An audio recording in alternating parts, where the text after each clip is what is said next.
If you're a grant manager, you know the pressure. You're on the front lines, trying to get critical funds to organizations that are doing amazing work. But what if the very data you depend on is actually working against you? Let's dive into why this is happening, and more importantly, how you can actually protect your grants in this super fast-changing world. So let me just ask you this straight up. That organization you approved last month, maybe even just last week, are you 100% sure they are still a valid 501c3 right now? The tough truth is, relying on old information is a huge gamble. Because here's the thing, eligibility isn't a one-and-done deal. It's a live status that can change, poof, without any warning at all.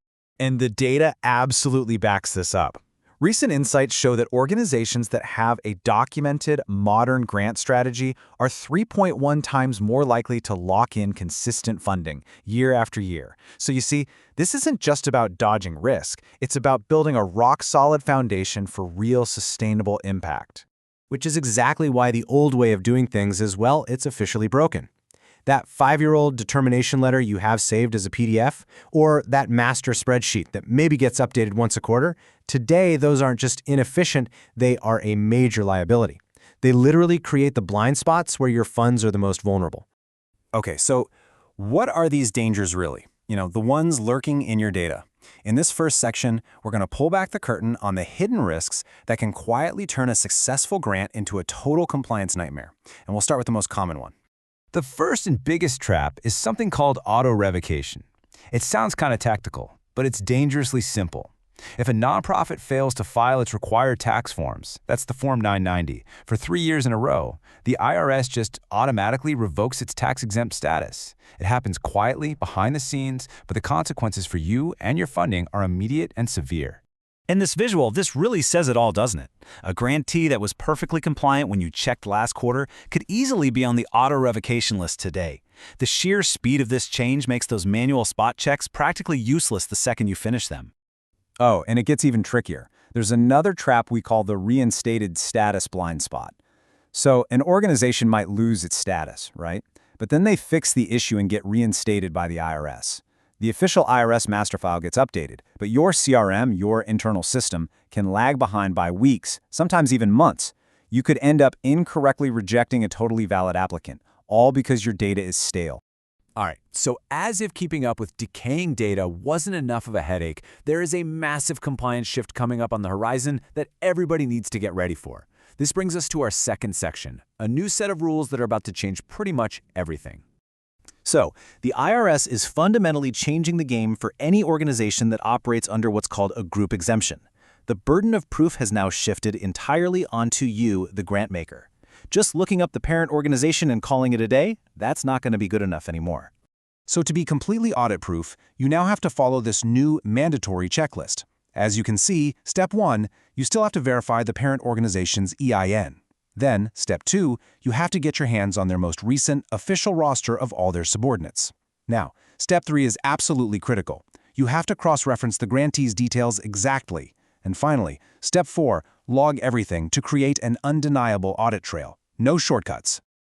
Okay, so we've laid out the problems. We're talking stale data, auto-revocations, and brand new regulations. It feels like a lot, but the good news is there is a modern strategic solution. So let's talk about how to build a zero-trust workflow. Now this is a powerful mindset shift. The zero-trust principle is actually pretty simple. Never, ever assume compliance. It means you verify every single organization, every single time, right at that moment before you send the money. Just because they were eligible in the past is no guarantee they're eligible today. And this slide really puts it all into perspective. The old way? It's manual, it's slow, and it's just riddled with risk. The Zero Trust way is automated and in real time. It uses something called an API, you can just think of it as a secure direct line to the official data, to make sure your information is always on and always accurate. It's really about moving from a position of hope to a position of certainty. And it's so important to note, this goes way beyond a simple compliant or non-compliant status. A really smart workflow helps you spot these critical warning signs of poor operational hygiene. I'm talking about things like a mismatch between their common name and their legal name, a sudden leadership change that nobody told you about, or a history of filing extensions. These are the kinds of red flags that a spreadsheet will always miss. So, the big question is, how do we actually put this zero-trust workflow into practice? In our final section here, we'll look at the most critical step you can take, making that shift from a manual process to an automated one.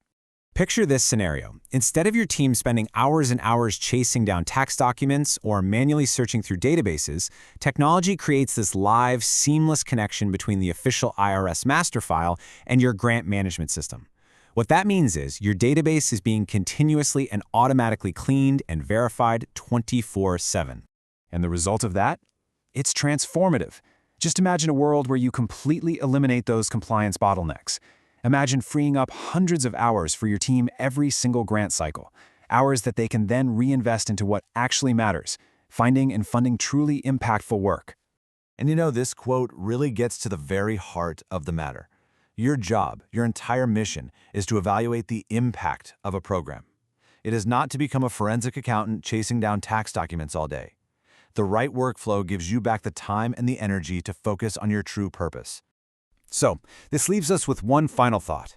I want you to take an honest look at your own operations and just ask yourself this question.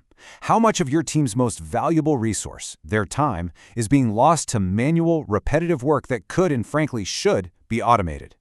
The answer to that question might just be the key to unlocking your next level of impact.